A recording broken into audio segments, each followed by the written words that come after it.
tayo mag-secret file, ay ilike mo muna ang video na to at mag-subscribe na sa aming YouTube channel. Don't forget to click the notification bell para hindi ka nahuhuli sa latest episode ng DJ Rocky's Secret Files.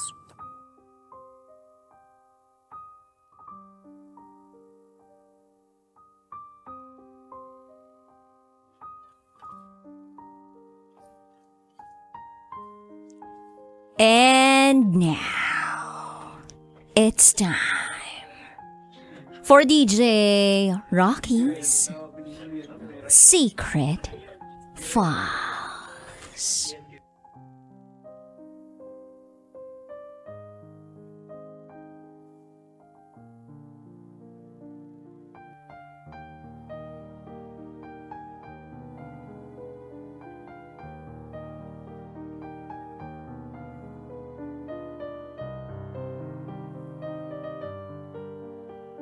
Saan ka man dalhin ng ihip ng hangin, baunin mo sana ang suporta at pagmamahal namin.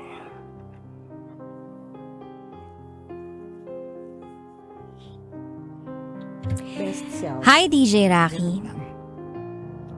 This may not be the best secret file that you will ever air on your program. Nor will this be the most beautiful story ever. Pero isinulat ko ito to give my warmest and most sincere appreciation sa isang taong hinahangaan ko ng pagkatagal-tagal. And I hope this secret file gives justice and even love to the person I truly admire as a person and as a friend. Nothing more and nothing less. Itago mo ko sa pangalang Blue. At ito, ang aking secret file.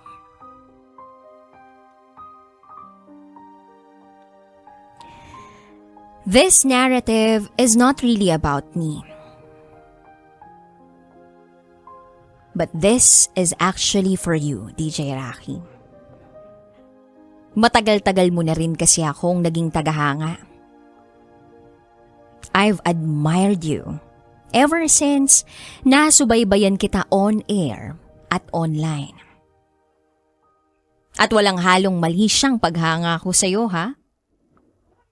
I started following you early 2022.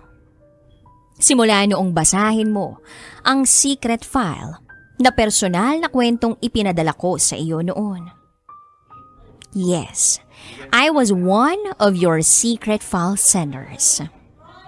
At hindi lang isang secret file ko ang nabasa mo.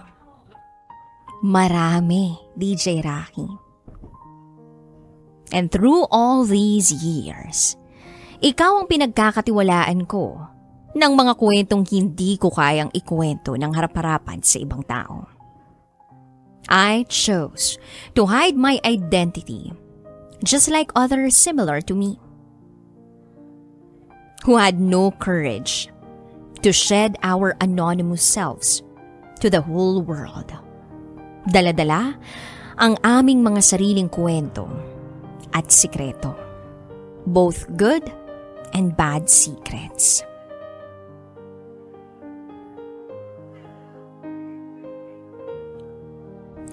I chose to entrust you with my secret file. Dahil hindi ko ma-imagine na ibang DJ ang nagkukwento ng istorya ko. Hindi ako sumisip-sip by saying that. Prangka lang ako. At nagiging totoo lang. Kung bakit ikaw ang pinagkwentuhan ko ng secret file ko, hindi ko rin talaga ma-explain. But I think, hanga lang talaga ako sa karakter mo bilang isang radio program host, isang DJ, isang tagapagsalaysay ng mga secret file ng mga sumusubaybay sa iyo. At isang tagapayo na rin tuwing may taong nangangailangan ng kalinawan ng isipan. Hindi naging biro ang journey mo simula noong 2013. It took you 11 years to be the person reading this secret file right now. And I am sure that along the way in your journey, you have experienced countless setbacks, as well as countless rewards. I cannot speak for you.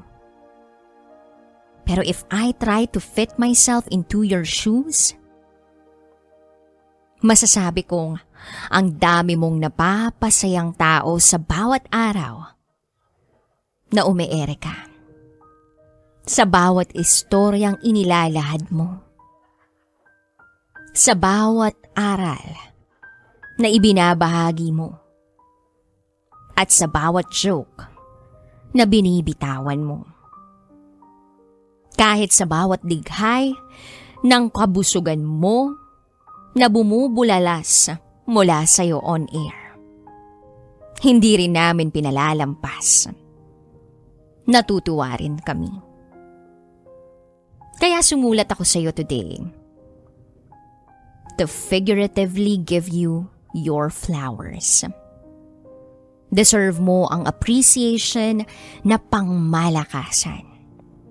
Marami kaming taga-subaybay mong na-inspire sa mga advice mo. Marami kaming mga natuto sa words of wisdom na ibinahagi mo. Marami kaming mga nainis sa mga istorya ng mga secret file sender mong pinipilit gawing tama ang mga mali. At higit sa lahat, kaming mga nag-e-enjoy sa pakikinig sa iyo. Ikaw ang naging Dr. Love namin tuwing hapon sa 90.7 Love Radio.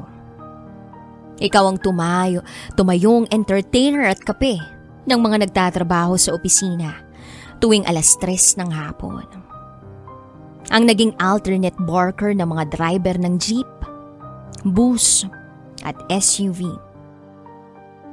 Ang naging supplemental tutor ng mga estudyanteng nagre-review ng mga aralin nila tuwing sumusubaybay sila sa Love Radio for some music. Ikaw ang tila inosenteng DJ na walang sawang nakikipagbardagulan sa mga mae-el tuwing Biyernes ng hapon.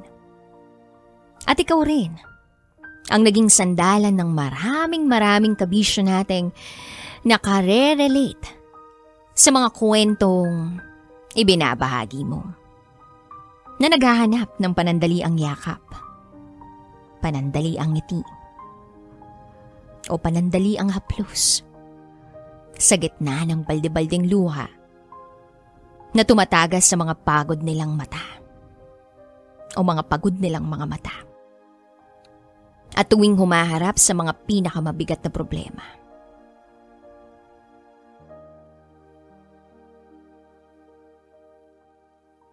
You are our source of strength. More importantly, you are our source of temporary peace and solace. We cannot thank you enough for doing that for the past 11 years. Alam kong wala ako sa posisyon to say that I truly know you that much and that well, DJ Rocky. Kasi unang-una, we have never met each other yet in person. Sa malayong lugar ako nakatira. And I find it quite difficult to go to Manila para bumisita sa inyo dyan sa booth. Kung malapit lang sana, matagal na akong bumisita sa iyo. But I am not losing any hope na makilala kita in person one day. Not just a DJ or DJ Rahi, but as the person behind the character that you portray sa radyo.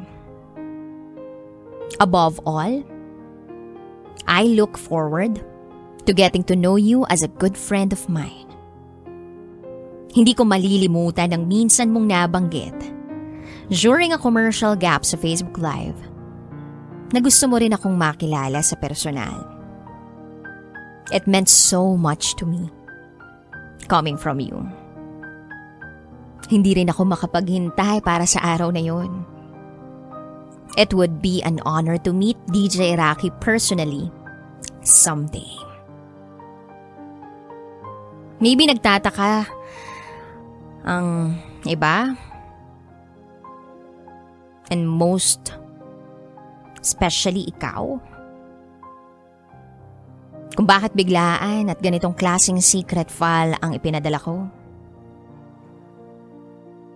Sinulat ko itong secret file na ito at a point of uncertainty. At a time na bigla kong nakita ang cryptic post sa FB account mo na nagpapasalamat ka for the past 11 years at nag-mention ka ng ilang gabi na lang in a black and white picture as if nagpapaalam ka. Napaisip ako agad kung bakit bigla kang may paganoon. Hindi ko alam kung aalis ka na sa Love Radio at lilipat na sa ibang sister stations ng MBC Media Group. Hindi ko alam kung andyan ka pa rin pero ibang posisyon lang sa company ninyo yung kukunin mo. Hindi ko alam kung lilipat ka lang ng ibang time slot. Hindi ko alam kung magre-resign ka na at sa ibang kumpanya na magdi-DJ. Hindi ko rin alam kung tuluyan mo nang iiwan ang media industry. At hindi ko alam. Baka nagpapasalamat ka lang talaga randomly at wala namang magbabago. I don't know. I am completely clueless as I write this down. But all I know is that change is the only constant thing in this world. At sakaling magbago man ang takbo ng buhay at karera mo, I wanna take this chance na pasalamatan ka. Dahil deserve mong pasalamatan for the hard work na ibinuhos mo sa industriya for the past 11 years. Maybe tuloy-tuloy pa rin ang programa mo after reading this. Hindi ko alam. Or maybe you are saying goodbye soon to something that you've had for the past 11 years. I don't know.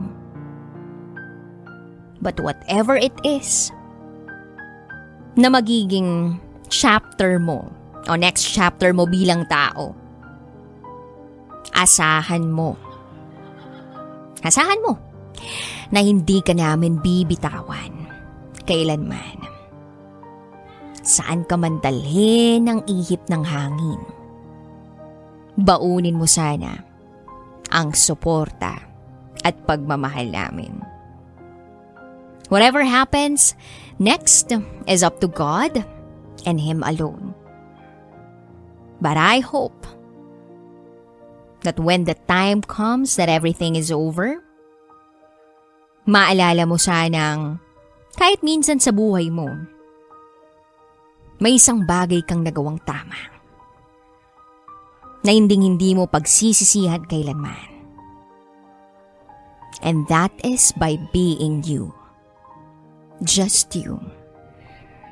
The real you, DJ Rocky. Thank you. Thank you. Thank you.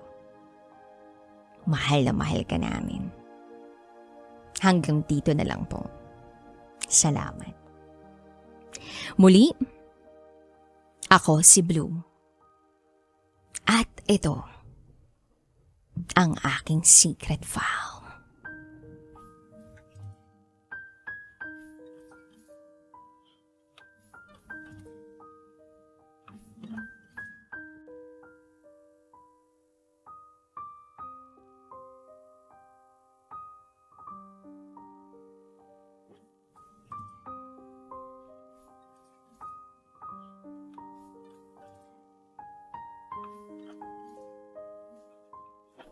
And now, it's time for DJ Rocky's Secret Files. Hindi na mainit si Mister sa akin. Hi, DJ Rocky. I just want to share my experience as a newlywed couple. Itago mo ko sa pangalang Carla. And this is my secret file. I'm 28 years old, and my husband is a year older than me. We got married last year in the month of September. For the past 5 years, we were in a long-distance relationship because I worked in Singapore as a teacher. So, just last year, nag-decide ako na bumalik na ng Pilipinas for good, to settle down. So, ang smooth naman ng relationship namin pag-uwi ko sa Pilipinas until kinasal na nga kami. And by the way, just to give you a brief background, my husband was my first of everything. Nagbabakasyon siya sa SG with my sponsorship, and there I've experienced losing my virginity at the age of 26 in our 3rd anniversary. So far, after that, mas naging strong kami. Mas close kami. Mas nagkaroon ng assurance. Lumipas ang mga buwan, nadiskubre ko na he was still in contact with his ex-girlfriend. Chinat ako ng ex niya through Messenger para magtanong kung ako raw ba ang recent girlfriend niya. And to my surprise, sila pa rin uli. So, it was a 2-time relationship. Even if na-give up ko na yung virginity ko for him. So, nagkagulo kami.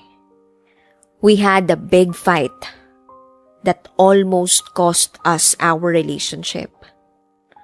Doon ko na siya tinanong. At doon ko na siya pinapili kung kanino siya masaya. That time, kausap ko rin yung babae. At ang sabi ko, willing ako at ready ako na i-give up ang partner ko and she can have him freely again. Then it was the time na nag-decide ang boyfriend ko na he's choosing me over the other girl. Lumipas sa mga buwan, naging okay naman na kami, but nagkaroon na kami ng trust issues. Back to zero. Nangangapa ako at hindi mapalagay kapag hindi ko siya makontak. I even had my roaming number just to call him. Sa Pilipinas. Literal na nakakabaliw mag-overthink. Lalo na at malayo kami sa isa't isa. Na what if magkita sila uli? What if niloloko na naman nila ako? What if magkasama sila ngayon? Ang dami-dami kong kapraningan that time. Until he really gave up on me being praning. Binigay niya lahat ng password niya sa FB, sa email niya para kumalma ako. At dahil nga doon medyo kumalma ako. Alam niya naman kung ano ang rason ng kinapaparaningan ko. So eventually, siya rin naman ang gumawa ng paraan to make me feel at ease. And then years passed. Nawala na sa isip ko. At nawala na yung trauma ng dahil sa past incident. We then bring back the romance in our relationship. We even have some sexy time kahit LDR kami. Though, puro kami video call. Nakakaraos naman kami, both with our longingness to each other physically. And then, we came up with a decision na mag-settle down na. Okay naman sana yung married life namin eh. Kaya lang kasi, may something eh. At itong something na to, binabother ako eh. It bothers me. Napansin ko lang na he's not that into sex. That even if may mga time na, ayun na, nasa kama na kami, making all the moves, eventually sasabihin niyang pagod siya. Or, ang malala, maglalaro siya ng cellphone or ng mobile game sa cellphone. We are actually trying to conceive for 5 months now. And it's difficult for me to expect na mabubuntis kaagad ako kasi si hubby walang time makipag-sex. Nilalag ko pa nga yung contact dates namin. And sad to say, once a month lang kami nagkakaroon ng contact. Nafo-frustrate na ako. Kinausap ko na siya about it. But still, ganun pa rin siya. Naisip ko rin na mas madalas pa siyang mag-aya nung LDR kami kaysa ngayong magkasama na kami. I have an appointment with my OB this month. And he reminded me. Sabi ko, hindi ako pupunta. Kasi wala namang rason kung wala ring contact na nangyayari. Napakamahal pa ng resetang gamot ng OB, so para lang kaming nagsasayang ng pera. DJ Rocky, should I talk to him again? Hindi ko na talaga alam kung anong gagawin ko. Or, ako ba yung may problema? Is it wrong to ask for sex from my husband? Mali ba ako doon? Sana marinig ko ang iba't ibang point of view ng ating mga tagapakinig. Maraming salamat. Muli, ako si Carla. At ito ang aking secret file.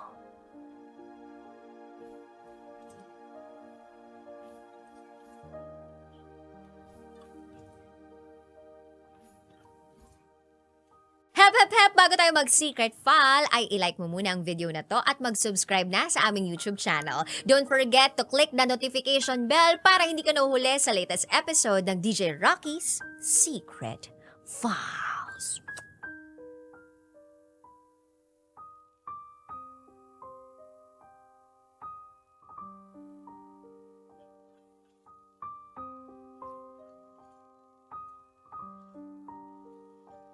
And now, it's time for DJ Rocky's Secret Files.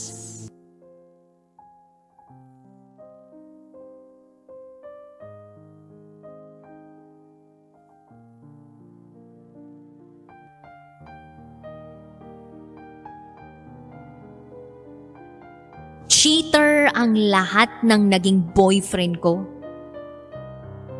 Maliban sa'yo.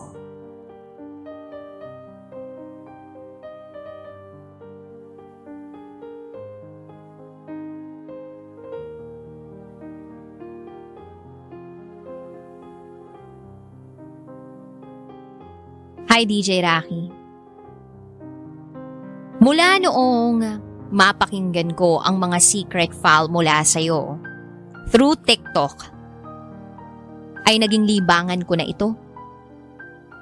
Mula sa paghuhugas ng plato, pagkain, paglalaba, pagtulog, at hanggang sa pagbiyahe papunta sa school.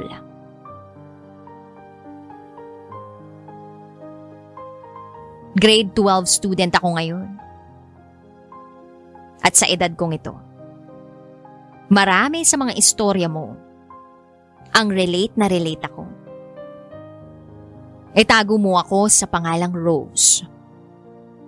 At ito, ang aking secret file.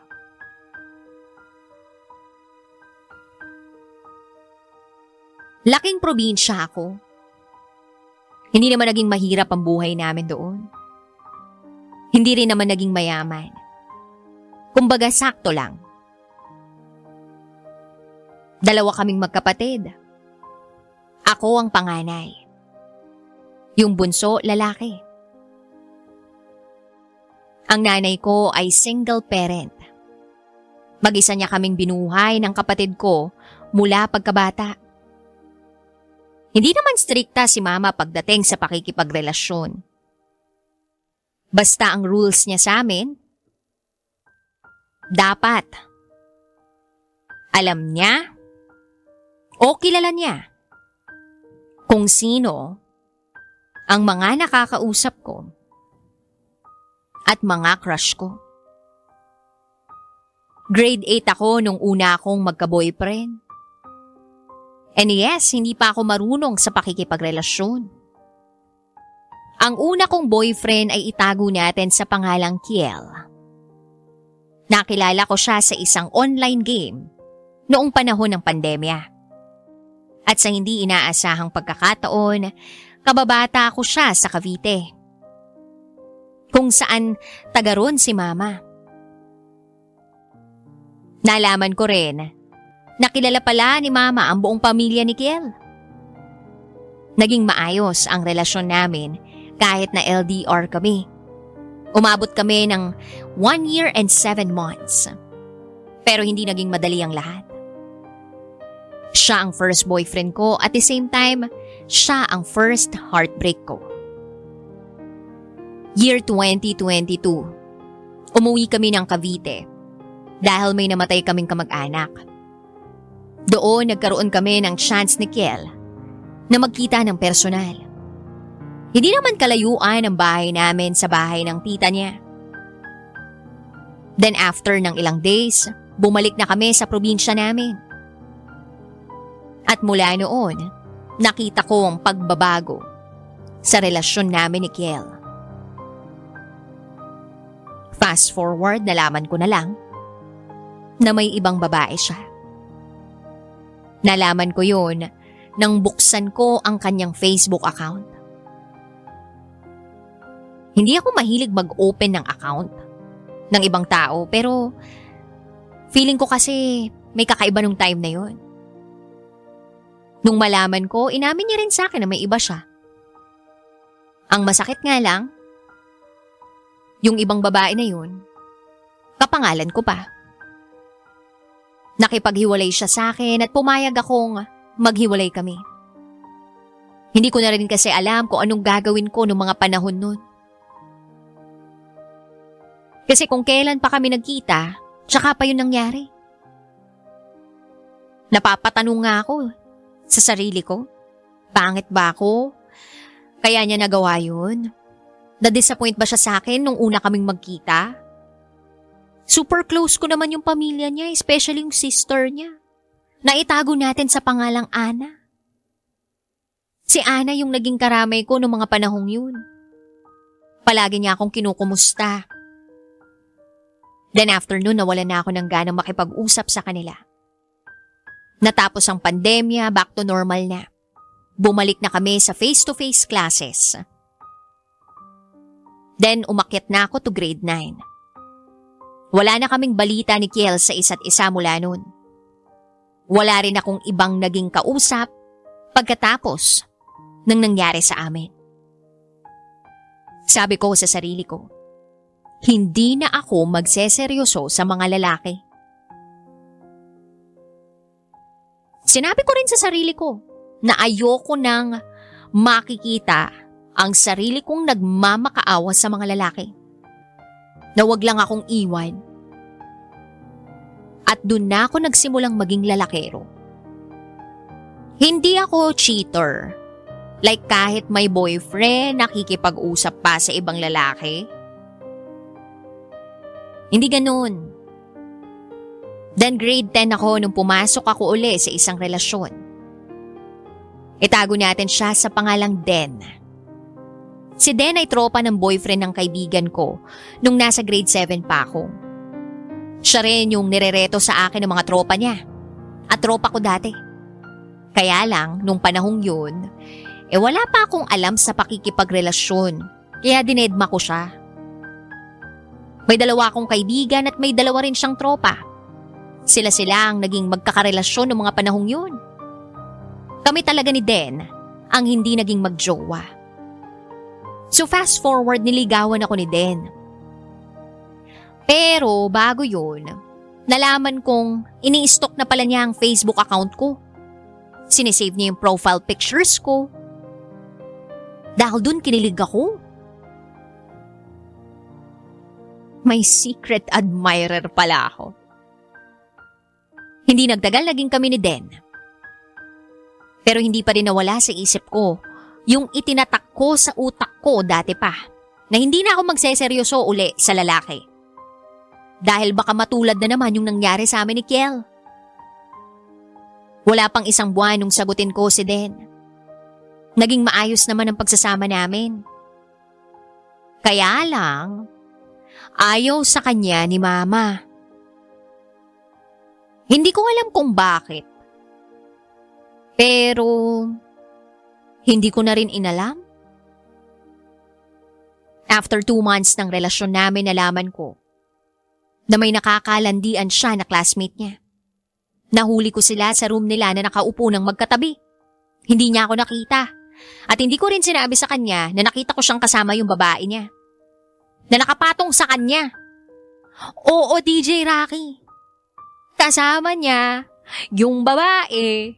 Tapos nakapatong pa sa kanya. Nakaupo sa lap niya. After nun, binlock ko si Den sa lahat ng social media accounts ko. Sinubukan niya akong puntahan sa room namin.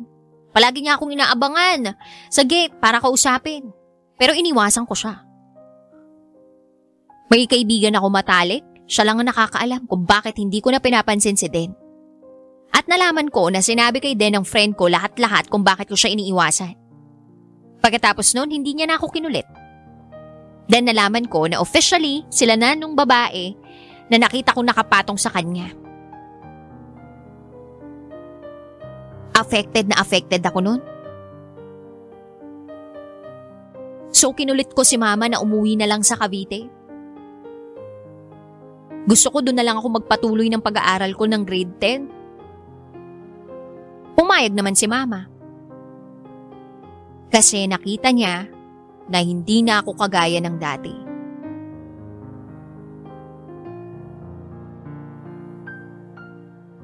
Hindi ko nagawa na hindi masaktan sa nangyari sa amin ni Den. Kahit dati sinabi ko sa sarili ko na hindi na ako iiyak nang dahil sa lalaki. Hindi ko yun napanindigan. Masyado akong nasaktan. Gusto ko lang naman na magkaroon ng taong magmamahal sa akin ng totoo. Yung hindi ako sasaktan.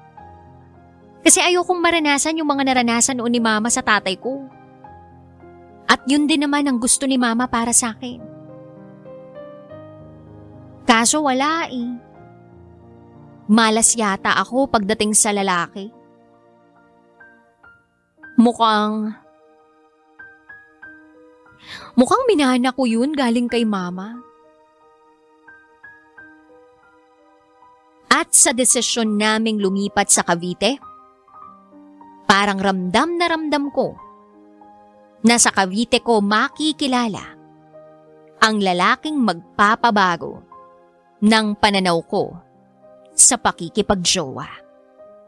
Malakas ang kutob ko, DJ Rocky, na sa Cavite ko matatagpuan ang taong matagal nang hinahanap ng puso ko. Paglipat ko sa Cavite, naalala ko ang isang lalaki. Nakilala ko ang isang lalaki na itago natin sa pangalang Zell. Classmate ko siya. Nalaman ko na crush niya na ako simula nung first day pa lang ng klase. Nagkamabutihan kami hanggang sa naging kami na. Buti na lang hindi rin kami nagtagal. Nalaman ko na may girlfriend na pala itong si Zel. 1 taon na sila mahigit. Initially, hindi ko naman yun alam. Kasi ang pakilala sa akin ni Zel, single siya.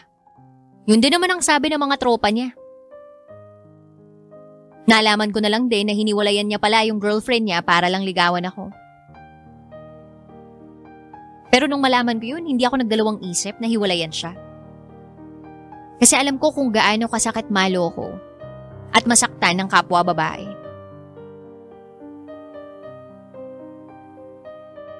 Ayokong maging rason ng paghihiwalay ng 2 taong magkarelasyon. Hindi ko yun papangarapin. Nung time na yun, hindi naman ako nasaktan sa nangyari.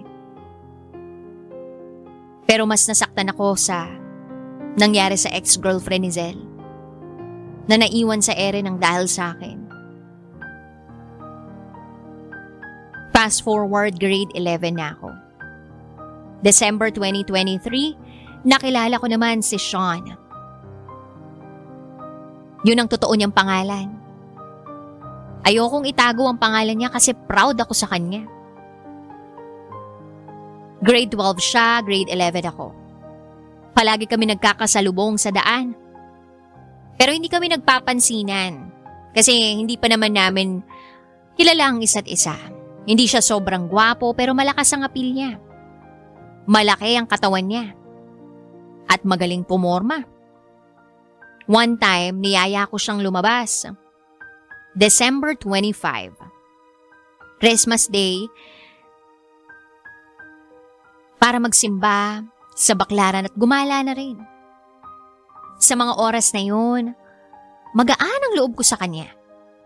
Na para bang ang tagal-tagal na naming magkakilala.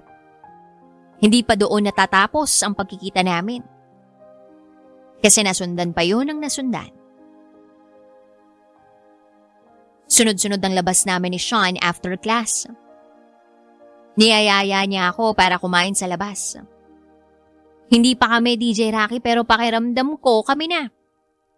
Kung paano niya ako alagaan at asikasuhin, tratuhin sa tuwing magkasama kami ibang-iba. Sa kanya ko lang naramdaman ang ganong pakiramdam na parang ayoko nang umuwi. Gusto ko na lang siyang kasama palagi. Malayo kasi ang bahay na inuuwian ko. Malayo sa bahay nila. So to make the long story short, naging kami ni Sean. Masayang-masaya ako kapag kasama siya. At alam na alam niya rin lahat ng pinagdaanan ko mula pagkabata. Pati na rin ang buhay na meron ako sa ngayon. Alam niya yun. Masasabi kong si Sean ang greatest love ko. Dahil sa kanya ko naranasan ang lahat ng first ko sa buhay. Kilala rin ni Sean ang mama ko at ganun din ang mama ko. Kilalang kilala siya. Lahat din ng mga kamag-anak ko, pamilya ko, gustong gusto siya. Magalang siya. Gentleman. Family-oriented. At disiplinado. Siya rin yung tipo ng lalaking walang arte sa sarili. Gusto niya sabay kami kumain. Tuwing umaga, pumupunta siya sa bahay namin para magdala ng almusal. At doon kami sabay kakain. Sa tanghali, dadalhan naman niya ako ng ulam. Tapos kapag 3:00 ng hapon, dadalhan niya ako ng merienda. Masiguro lang niya na busog ako. Sa gabi naman, after niyang tulungan ng papa niya, dadalhan niya rin ako ng ulam naming dalawa. Sabay kami uli kakain.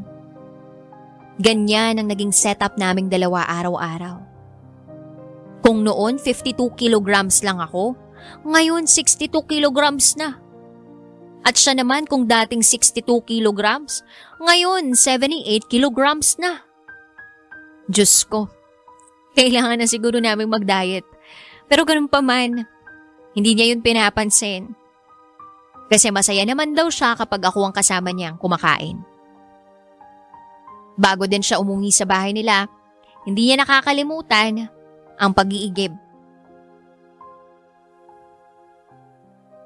Oo, DJ Rocky. Iniigaban niya ako ng tubig para sa panligo ko. Ayaw niya kasi ako nagbubuhat ng mabigat. Pakiramdam ko nga hindi girlfriend ang tingin niya sa akin.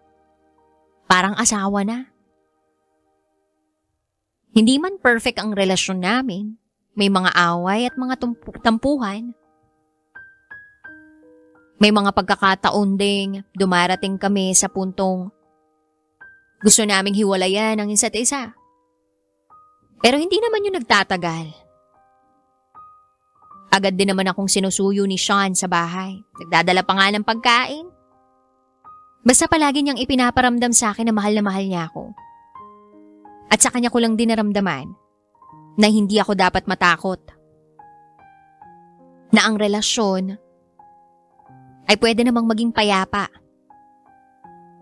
At pwede naman akong matulog gabi-gabi na kampante. Mula nung maging kami, dumalang yung paglalaro niya ng basketball, pati pag-iinom at pagsama sa mga tropa niya. Hindi ko naman siya pinagbawalan. Siya lang ang nag-desisyon noon na kusa. Dahil sabi niya ayaw niya nag-aalala ako. Kaya mas pinili ko na rin na siya ang lagi kong kasama. Sa ngayon, bahay at school lang ang pinupuntahan ko. Kung dati pagkatapos ng school dumidiretso ako sa mall kasama ang barkada, ngayon iba na. Nagbago na rin nga ang pananaw ko sa buhay. At dahil yun kay Sean.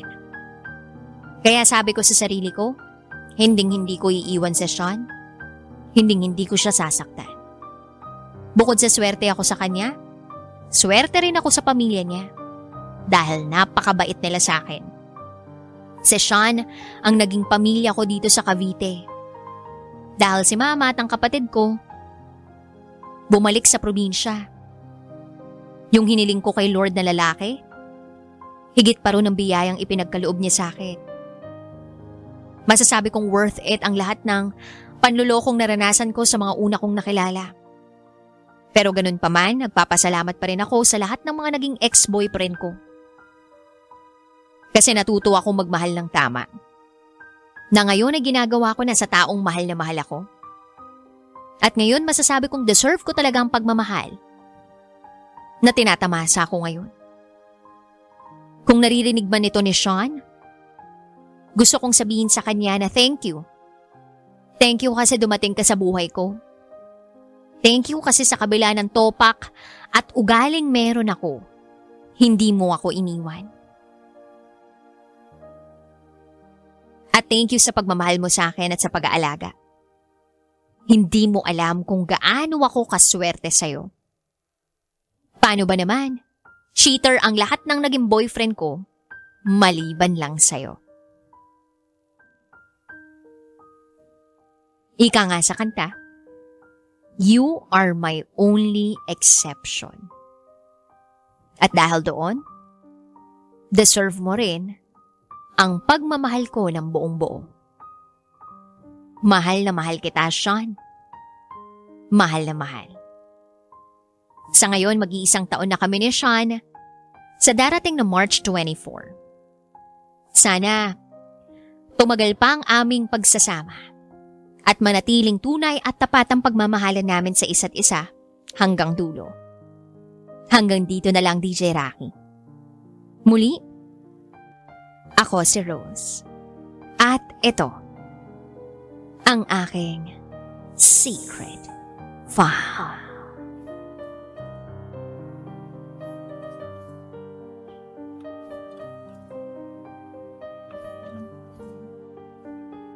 And welcome to the program Top Secrets. kung saan pwede kang makapagbahagi ng iyong pinakatatagong sekreto. Ito ang programang hindi ka huhusgahan, bagkus ikaw ay pakikinggan. Ang programa sa radyo na nagpo-promote ng we'll listen and we don't judge culture. At meron na nga po tayong top secret sharer or caller sa kabilang linya. I-welcome na natin siya. Good evening. Hello po, good evening. Good evening. Anong pwede namin itawag sa'yo? Pwede niyo pa akong tawaging Marie. Marie, ilang taon ka na? 29 po. 29. From Quezon City. City. Alright, sige. Marie, hindi na ako magpapaligoy-ligoy pa. Pero bago mo sagutin yung tanong ko, ha, lapit mo lang yung bibig mo sa microphone ng cellphone mo, ha? Ayan, rinig na ba? Ayan, mas klaro, sis. Oh, Marie, from Quezon City. Ano ang top secret mo? Nako, ang top secret ko, na-in love ako sa kapubo ko, pero hindi kami match. Na-in love ka sa kafubo mo pero hindi kayo match. Tama ba ako ng pagkakarinig? Totoo. Tama po, DJ. Gano'n na kayo katagal magkafubo? Mga 3 months na. 3 months na. Mm-mm. Mhm. So, para sa mga kabisyo po namin out there na hindi po masyadong alam yung salitang fubo, explain lang po namin, ha. Explain mo nga, Marie, kung anong ginagawa ng magfubo. Walang label, pero may love making ganun. So, kumikereng-keng ang ate mo ng walang label. Yun. Ayun, chumuchuk-chak Kasunduan lamang. kahit walang label. Paano mo naman nakilala itong taong to? DJ kasi, nag-start kami as friends lang talaga eh. Wala talaga kaming balak gawin to. As in, may common interest lang kami. So, ang common interest namin kasi paglalaro. So, mahilig kami sa online games, pero iba kasi yung nilalaro niya, iba din yung nilalaro ko. Pero nag-share kami ng mga iba't ibang stories ng buhay. So, medyo may edad na kasi siya, DJ.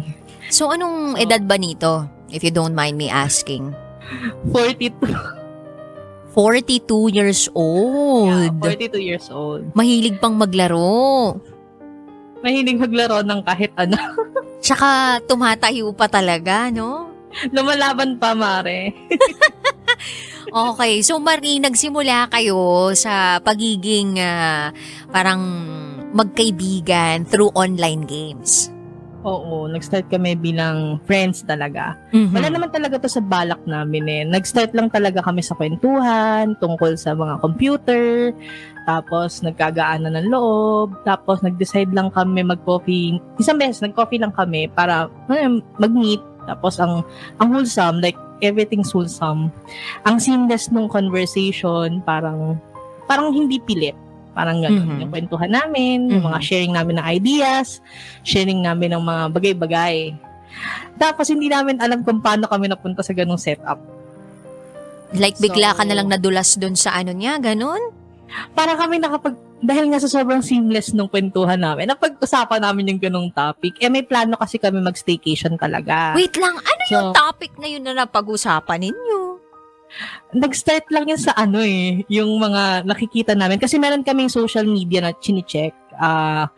Red up siya. So, para siyang Facebook, pero anonymous siya.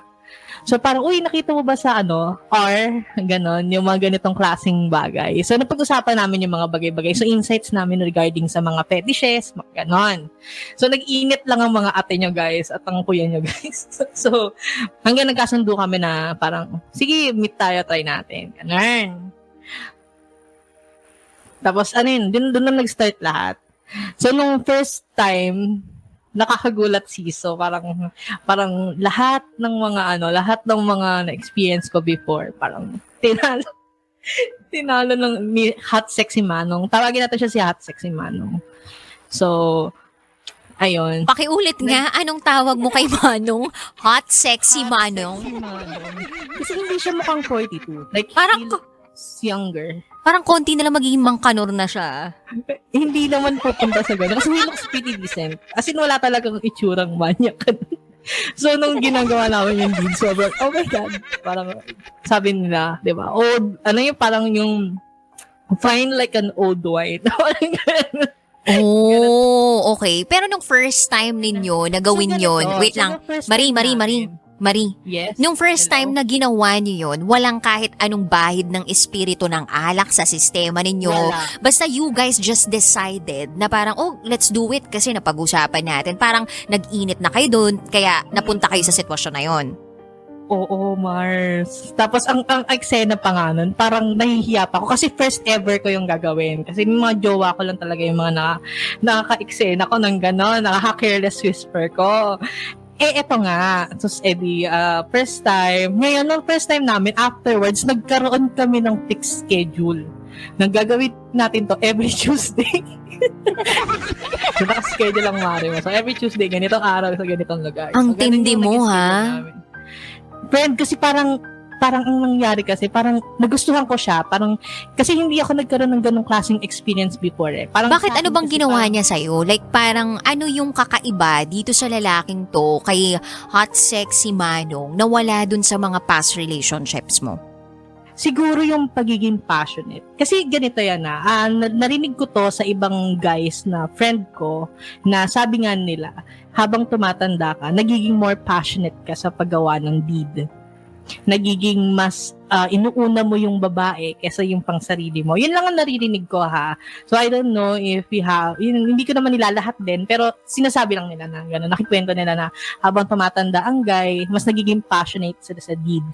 So ganun. So ako parang na-justify ko naman sa kanya. Na ganun. Na So yung ganun. mga dati mong karelasyon, bata-bata, bagets to. Oo. Parang minute-to-minute ganun. Tapos Minute to win it, mabilisan lang ganon. Ganon, oo. Pero dito, kay hot sexy Manong, matagal.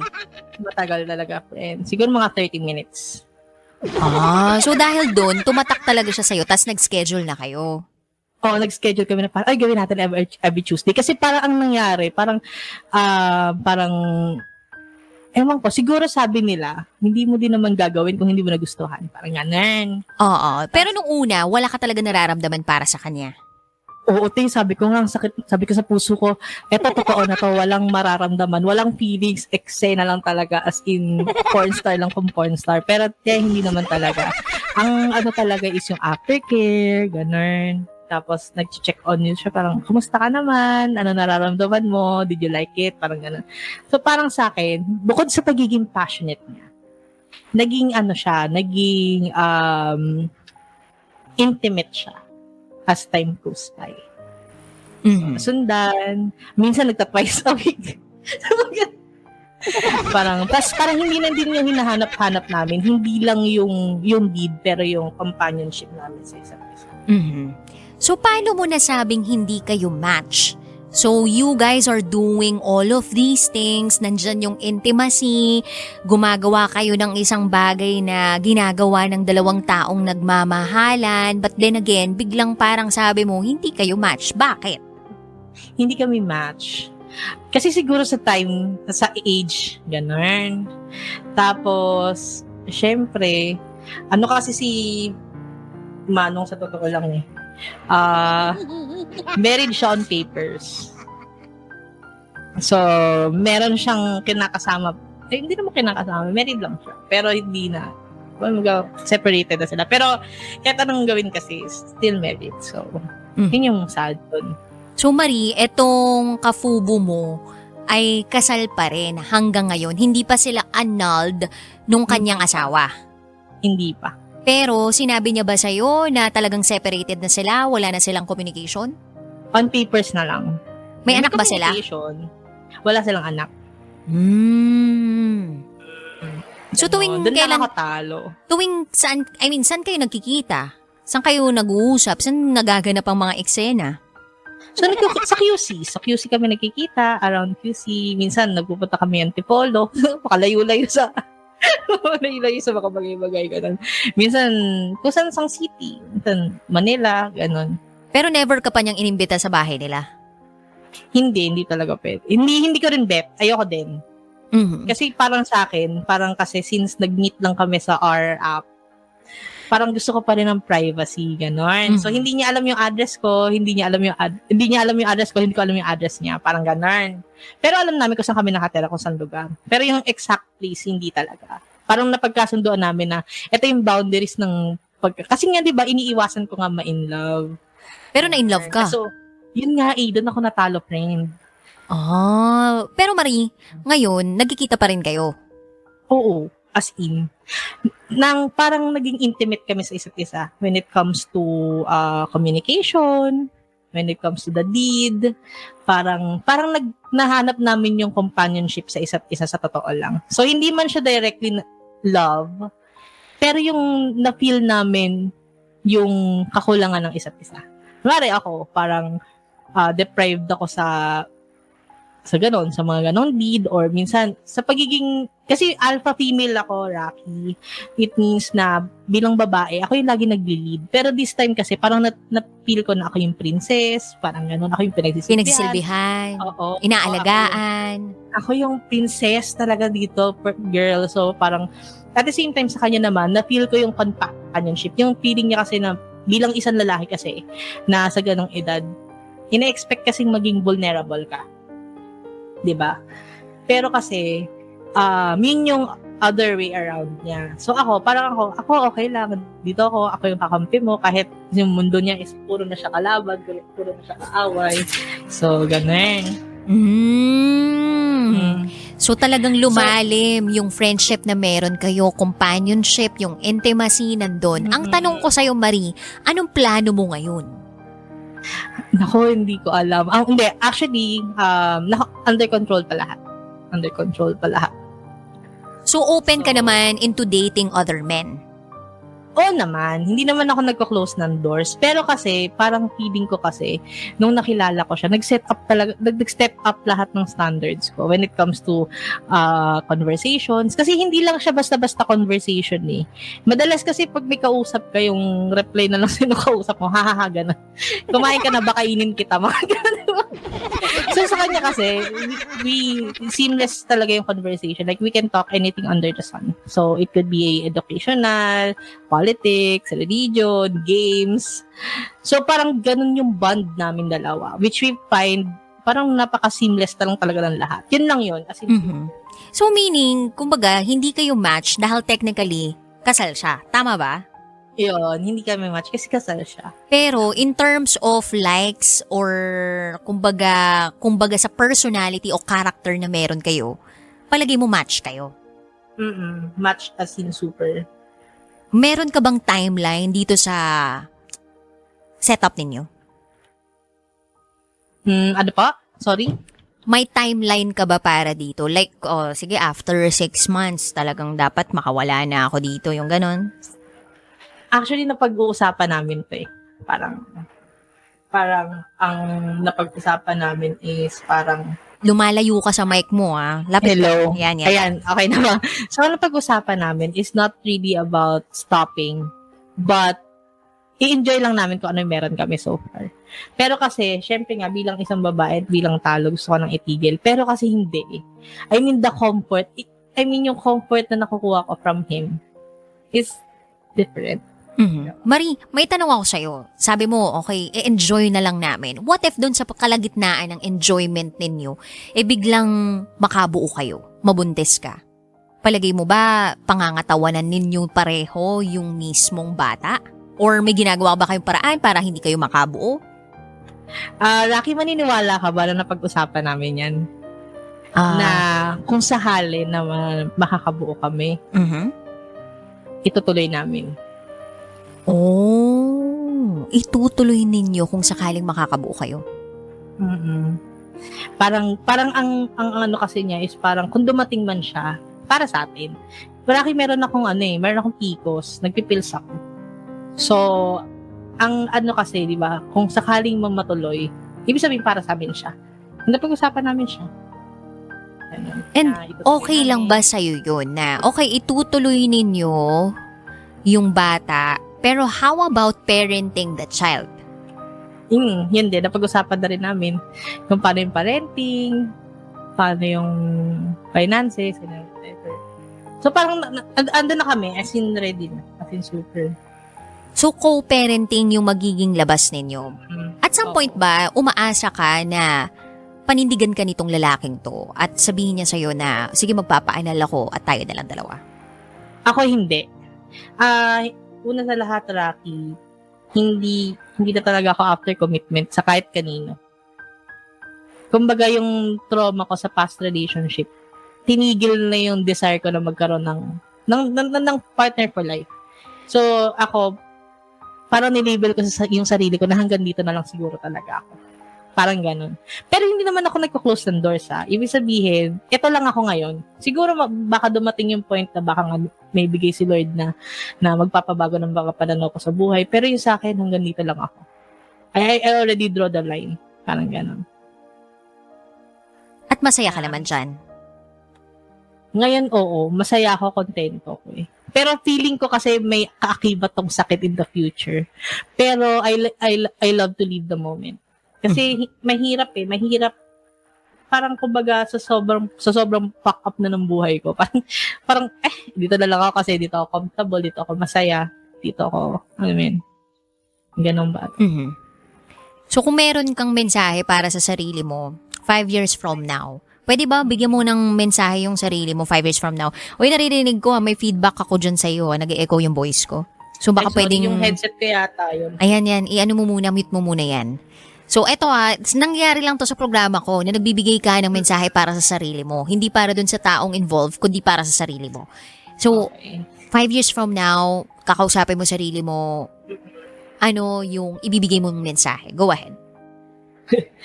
Kung ano ka man ngayon, Marie, ginusto mo yan.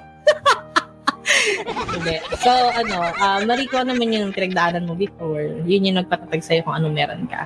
Regardless kung ano yung situation mo today, I'm sure, bunga yan lahat na naging decision mo noon. So, whether tanga yung decision na yun or naging smart ka in the long run, sana masaya ka ngayon. Yun lang.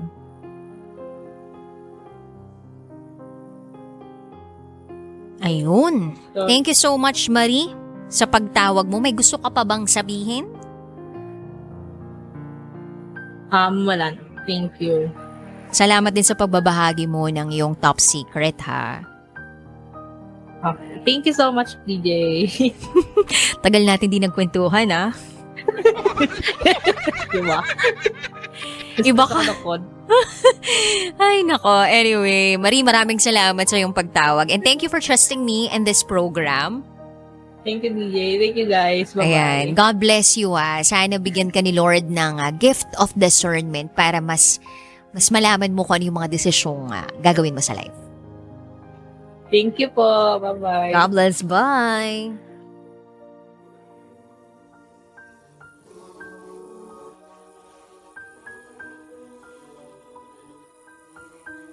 Pag 42, aging like a fine wine. Passionate daw. Mas grabe daw, kumilos. Ikaw daw talaga ang gagawing prinsesa. Oh, sino ditong may mga karelasyong 40 na? Sa akin? Baka nakikinig bigla yung asawa ko.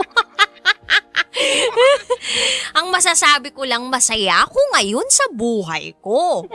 Oo, kasi alam kong minamahal ako. At alam kong nagmamahal din ako ng patas. Minsan nga, pagalingan pa kayong magmahal sa isa't isa. Ganun yung nangyayari. Anyway, ang hirap din naman kasi na bumitaw sa isang sitwasyon na alam mong masaya ka pa. At buong-buong puso mong pinili yung ganong klaseng sitwasyon. Yung napag-aralan mo yung magiging consequences. Yung handa ka dun sa consequences nung action mo na yun. Because at the end of the day, wala namang ibang sasalo sa'yo kundi sarili mo lang din. So handa ka rin dun sa pagkakatumba mo just in case na matumba ka nga, matalo ka ng sagad-sagaran dun sa pinili mong desisyon na yun. And I guess, yun naman talaga dapat yung meron yung isang tao. Yung accountability. Yun yung madalas wala sa atin eh. Yung sense of accountability. Yung pag-ako dun sa mismong naging desisyon natin sa buhay. Na kung ano man yung magiging epekto nito sa ating buhay, tanggapin natin to ng buong puso. Dahil hindi naman mangyayari yung isang bagay na yun kung hindi natin ginawa yung desisyon na yun. Sense of accountability. Meron ka ba nun, Kabisyo? O hindi mo naiintindihan yun? Ay! Anyway. Hindi po tayo tolerator ha ng mga maling gawain o mga maling desisyon sa buhay. And gusto nating ipaintindi sa mga tagapakinig natin, especially sa'yo, Kabisyo, na nakikinig ngayon, na ang isang addiction sa isang bagay or yung hunger sa isang bagay na alam mo namang hindi dapat gawin ay nagmumula sa emptiness, lack of love, lack of care, lack of attention, and a lot of other things. Kaya it's really important na pagyamanin natin yung sarili natin. Na hindi ibang tao yung makapagbibigay o kukumpleto ng pagkatao natin. Na kung sasaya tayo sa sarili natin, mas okay yun. Na kapag may darating na tao sa buhay natin, that person will just add extra happiness in our lives.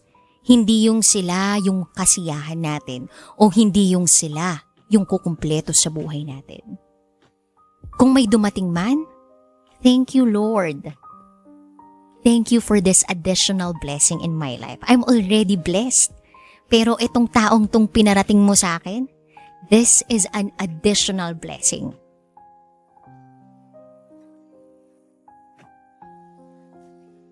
So, Kabisyo, sana maramdaman mo na kahit ikaw lang, yung buhay, yung paghinga mo sa araw-araw, kahit mabaho yan paminsan, yan ay isang biyaya.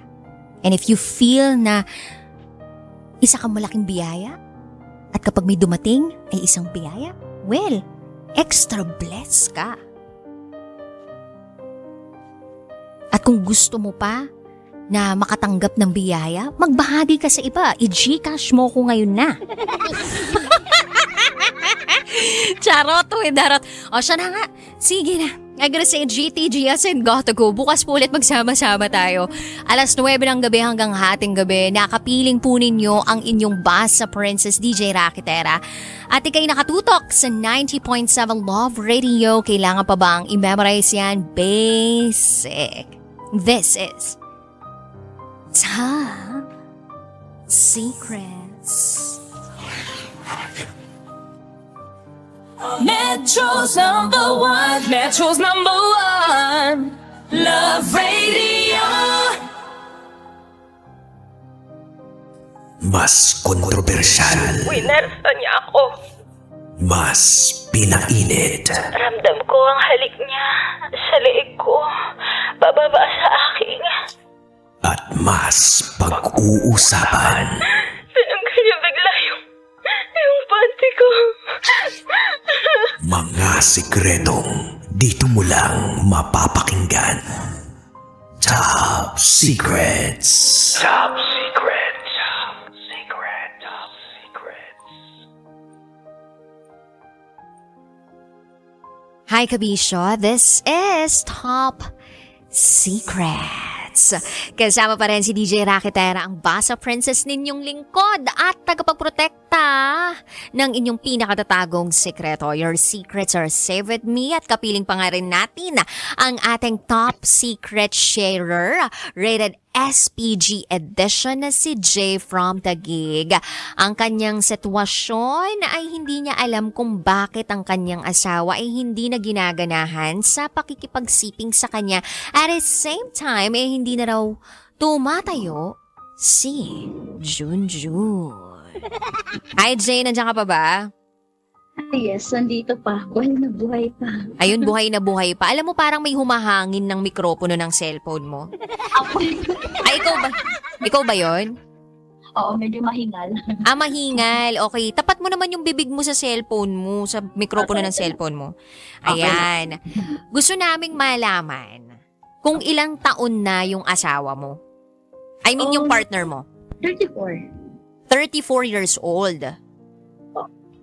So meaning, sa 34 years old, minus 17, ilang taon kayo nung nagsama kayong dalawa? Actually, mga batang bata pa. 17 siya, then ako is 15. Okay. Pero magkalapit lang kayo halos ng edad. Ako. Tapos, kailan yung huling pagsisiping ninyo? Wait lang. Parang Dekada na ba? Uy! 2 weeks. Parang 2 weeks ago. Ganun. Opo. 2 weeks. 2 weeks ago. At gaano kayo kadalas maglabing-labing sa loob ng isang buwan? Ako, parang sa or dalawa na lang. Ganun. Isa o dalawa? Dati nakakailan ba kayo sa loob ng isang buwan? Siguro sa isang linggo nakaka-4. Ganun. Nakaka-4 sa loob ng isang linggo. Tapos, nakakailang rounds bawat bawat araw? Di talaga kinakaya ng 3 hanggang 2 lang. Hanggang 2 lang. So, talagang very active kayo in the past. Nangyari lang na nito lang. Mga ilang buwan na nang nangyayari to nga? Siguro last 2020 September, same month, ganun. Hanggang ngayon. September 2023. Opo.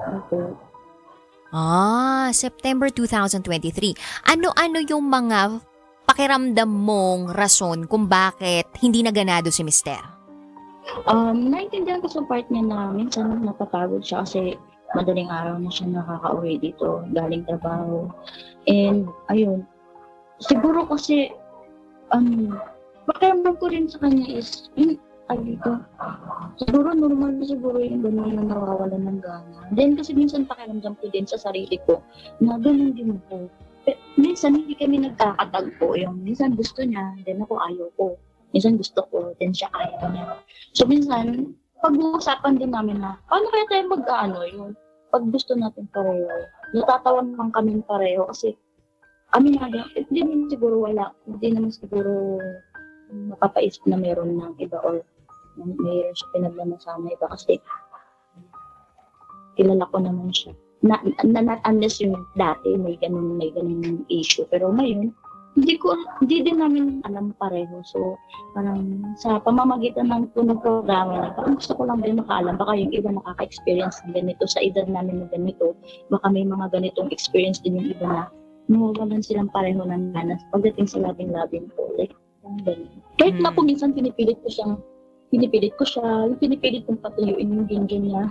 Yung, talaga. Talaga? Paano mong ginagawang pinapatayo? Nilalagyan mo ba ng chopsticks para yun yung magsilbing parang pundasyon para makatayo? Ganun ba yung ginagawa mo? Parang minamasahe ko na nga ng todo. Bakit ganun siya? Bakit ganun? Kahit siya nagtatakayan na rin. Siguro, dahil dala na rin siguro tayo ng nagkakaedad na. Edad, 34 ka pa lang nagkakaedad. Exactly. Sobrang bata pa nung 34. Pero ang tanong is that, regular ba kayo nagpapacheck up sa doctor? Nagtatanong ba kayo tungkol sa reproductive health ninyo? Naitanong nyo na ba sa doktor? Hindi din. And then one time po, nasabi kasi medyo makakaya, pero ito na. Kasi one time na naglalabing-labing kami, napansin niya na parang sabi niya, bakit tuyo? Tuyo? Tuyo ang kuweba. Tuyo ang kuweba mo. Oo, parang gano'n. Sabi ko, bakit? Hindi ko din Baka maintindihan. kulang ba sa Kulang ba sa unang parte, 'di ba? May kapkapan munang nagaganap diyan, 'di ba? Bago mo ipalabas yung batuta. May ganun. Siyempre. Baka naman rumekta. Hindi po. Mayroon naman kami ganun part na nagro-romansahan. Kasi para ganahan. Ewan ko bakit ganun. May mga diferensya na kaya kami pareho. Dahil malalaki na yung mga anak namin. Diba? Anong trabaho ni mister o ni partner? Nag-negosyo po kami. Ano po? Bali nagtitinda. Ganun. Nagtitinda. Tapos, ilang oras siya nagtitinda? Nag-uumpisa siya. Sa umaga, nag-uumpisa na siya mag-ayos. Then, lalabas siya dito ng 3. Tapos, uwi siya ng madaling araw. 3 ng hapon, then 2 ng madaling araw ang uwi. 3 ng hapon, 2 o'clock in the morning ang uwi? May day off ba siya? Po? May day off ba? Nagra-rest day kapag gusto niya, pag trip niya. Oh, kung kailan yung rest day, dun nyo ba chinitsempo yung labing-labing ninyo? Actually, tuwing hapon, tuwing pag wala yung mga anak namin, kasi lahat yan sa school na, pumapasok. Minsan tinatimingan ko siya na trip mo, gusto mo ba? Minsan gusto niya, then parang yung Jun na hindi. Sabi ko, ano ba yan? Bakit ganun? Minsan nga ako, parang gusto ko na siyang painumin ng O yung mga pampalakas, gano'n. yung mga pampagana. Yung mga pampagana. Kasi baka mamaya may condition siya, yung parang erectile dysfunction, if I'm not mistaken ha. Correct me if I'm wrong, may ganun po. Comment kayo, or sa mga kabisyo nating naka-experience na nito, may kilalang ganun, pwede po kayong mag-comment ngayon sa comment section natin so that pwede nating masabi or masuggest dito kay Jay kung ano yung possible dahilan kung bakit nagkakaganon yung kanilang bed story. Oo. Ikaw, Jay, palagay mo, sa'yo naman, ano naman yung parang feeling mo na dapat mong i-improve in terms of physical attributes ba? May nagbago ba sa'yo throughout the years? Same pa rin ba yung ginagawa mong hygiene sa sarili mo? Yes. Opo, same pa rin. Like, hindi ko talaga kaya na yung bago maglabing-labing, hindi pwedeng maligo, yung gano'n. Ang ano ko lang din, baka dala na rin siguro, kasi meron po akong hormonal balance, like PCOS, baka dahil doon. So, minsan, nagtatry din ako na, di ba, kailangan ng exercise. Pero, bakit kaya ganun po sa yun nga sa part ko, bakit kaya tuyo ang kuweba? Bakit ganun? Kaya siguro ganun, parang siguro doon din po nag-umpisa yung doubt ko na baka dahil naranasan niya sa part ko na tuyo yung kuweba. Then parang ayaw niya ng ganun, kaya siguro nawalan din siya ng ganun, or baka parang nakasanayan niya na rin siguro na ganun na wala mo ng ganun, wala mo ng labing-labing. Ewan ko, bakit ganun? Pareho kami. Wait lang kasi hindi ako doktor. Although, pwede ako magsabi sa'yo ng mga posible lang na parang mga naririnig ko, mga na-research ko in the past. Kasi ang SPG Secret File, iba-ibang storya to ng labing-labing. So, medyo marami na akong mga nalaman tungkol sa bed life, ganyan. So, merong iba't ibang parang condition ng katawan ng isang tao. So, normally, kapag nawawalan ng gana, parang pwede yan i-attribute sa stress, sa kulang sa tulog, pwede yang i-attribute doon sa physical capability ng mismong katawan. Kaya nagkakaroon ng dysfunction. So, yun yung narinig-rinig ko at na-research ko in the past. So, pwede kayong magpa-check sa doctor kung ano yung pwedeng i-take na gamot or parang anong pwedeng exercise yung gawin para kahit papano bumuhay ulit o mabuhay kung sino man yung dapat mabuhay. Tapos, in your case naman, hindi ako sure kasi feeling ko connected yung emotional state natin doon sa physical state natin . So, if we do not feel loved at all, feeling ko hindi tayo magbubunga ng maganda. You get what I mean? Oo, so parang kung nami-meet ni partner yung parang emotional state mo at the same time na satisfy ka dun sa parang romansahan pa lang, feeling ko hindi matutuyo yung kuweba. Kumbaga meron at meron yang ulan. Ano? Sorry. minsan yung parang nasa kasagsagan na kami, ando doon na kami sa may parang hit na, tapos sasabihin niya, bakit wala na, hindi na mag-dance, gano'n. Kaya yung parang nahihirapan siyang mag-jump, gano'n. Ano yan? Hindi ko din alam, kaya minsan napapatayo ako, then pupunta ng banyo, nagbabasa, then ulit. Ayun, hanggang sa, wala na. Pagbalik ko, lanta na. Ayun. Ayun, alam mo, ang pinakamaganda gawin, since dalawa kayo nakaka-experience ng ganyan, magpa-check na kayo sa doctor. Kasi kung gusto ninyo, hindi naman masama pa magpa-check ha. Kumbaga, ang kalusugan natin ay kayamanan natin, di ba? Health is wealth. Tsaka, yung mga ganyang klaseng activity, sobrang sarap gawin yan kasama yung mga yung taong mahal mo, di ba? Hindi yung mga taong mahal mo. Dapat isa lang, di ba? Kumbaga, masarap gawin yan kapag taong mahal mo, kapag asawa mo, kapag partner mo, di ba? Parang yan yung ano ninyo eh, parang act of love, kumbaga. So kung mawawala yan sa inyo, baka mamaya medyo magkaroon kayo ng problem sa relationship. And ngayong alam nyo na meron kayong ganitong parang issue sa isa't isa. Sabi mo, open naman kayo mag-usap sa isa't isa, di ba? Oo, open naman. Ayun. Pwede kayong magtanong sa doktor para mas eksperto. Tapos, di ko sure kung paano chinecheck yun. Kasi, bababa yung short pants, titingnan ba. Pero, I think, part din yun. Part din yun. Oo. So, Jay, anong plano mo ngayon? Ayun na nga, so magbabasa-basa ako ng mga comments sa mga may experience dyan sa same situation ko. And siguro kailangan kailangan na rin siguro mag-diet. Kasi minsan naghihinala na rin ako sa sarili kong kakayanan. Parang ako na lang lagi yung active, tapos siya hindi. Then sometimes yung active, ako naman hindi. May mga ganun, hindi kami nagtatapos sa mga panahon na yung gusto namin sana. Pero, ayun. Kaya dapat i-schedule nyo na lang. Alam mo, maganda i-schedule nyo na lang. Tapos kung pwede na pumunta kayo ng yung parang kahit saglit lang, mga 3 hours lang, o kaya 30 minutes lang, yung mga drive-thru. Try nyo lang pa-spice up ng relationship. Plus, may iba akong nalalaman na ang ginagawa daw nila, nanunood daw sila ng sabay. Baka sakali lang parang stimulate. Nagawa ko niyan. Ako yung nanonood. Kasi, paano siya?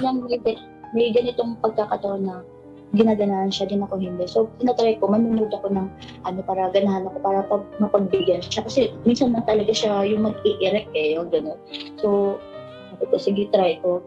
Then, andun talaga, bakit ganun? Nasa pakiramdam ko na hindi. Sabi ko, wala na, hindi na. Hantasa nawawala na rin ng gana yung dyan.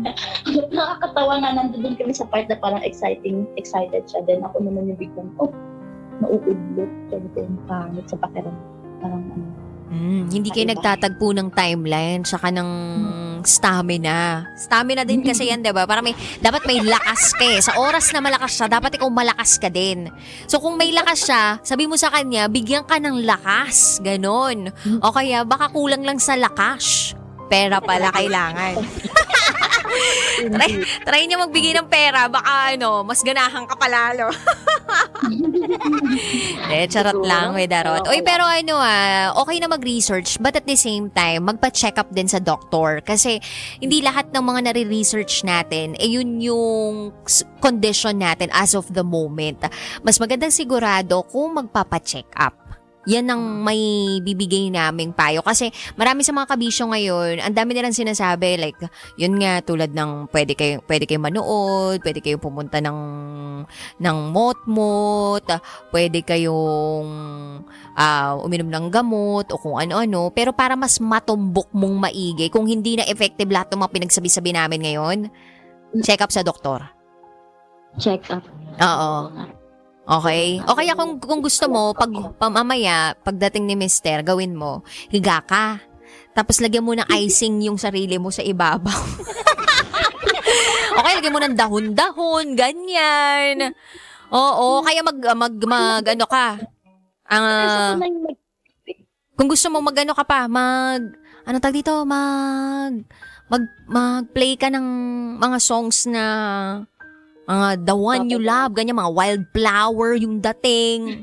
Oo. Lalo na makaluma itong partner ko, may hilig sa mga lumang tugtugin. Kaya nga pampadagdag din yun baka yun yung mga gusto niyang klase ng tugtugan, 'di ba? Tapos magsuot ka ng magsuot ka nung yung mga lingerie, alam mo yun? Akala ko po, baka lalagpas na yung mga bill ko dyan. Hindi ba? Kumbaga parang confidence is also sexy ha. Wala naman yan sa sa body shape or kung ano mang size na meron ka.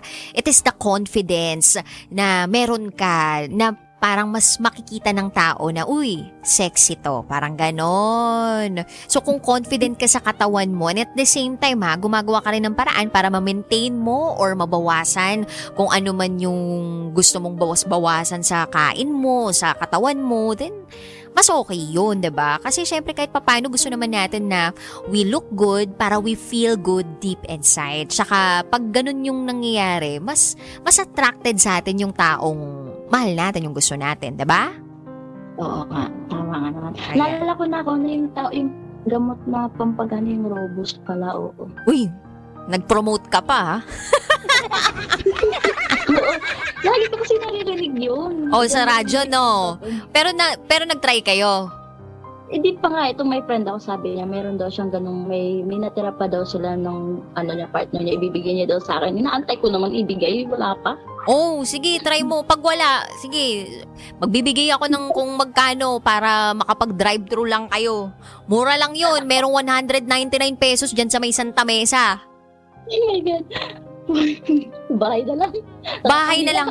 Ano ba't bahay na lang? Para nga spice up nga 'di ba? Subukan nyo lang. Baka sakaling mas gumana pa, 'di ba? Ganahan kayo lalo. Anyway, thank you so much, Jay, ng Tagig. Thank you din po. Ingat lagi. Yun, pabati sa mga lahat. Thank Pabati you. sa mga lahat, no? Play safe, yarn. Thank you, Jay. Ingat. Ingat din po. Thank you.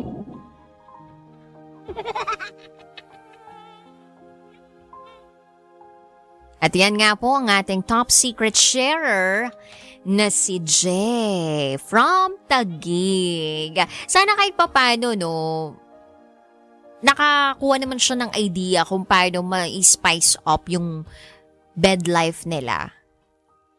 Kasi, mahirap yun na. At 30 years old, tapos ganun na yung situation. Parang hindi pa nga nearly 40 years old eh. Kumbaga parang nasa early 30s pa. Tapos wala na agad gana. Although, 17 years na kasi sila. So, inisip ko kung may factor na parang komportable ka na masyado dun sa partner mo.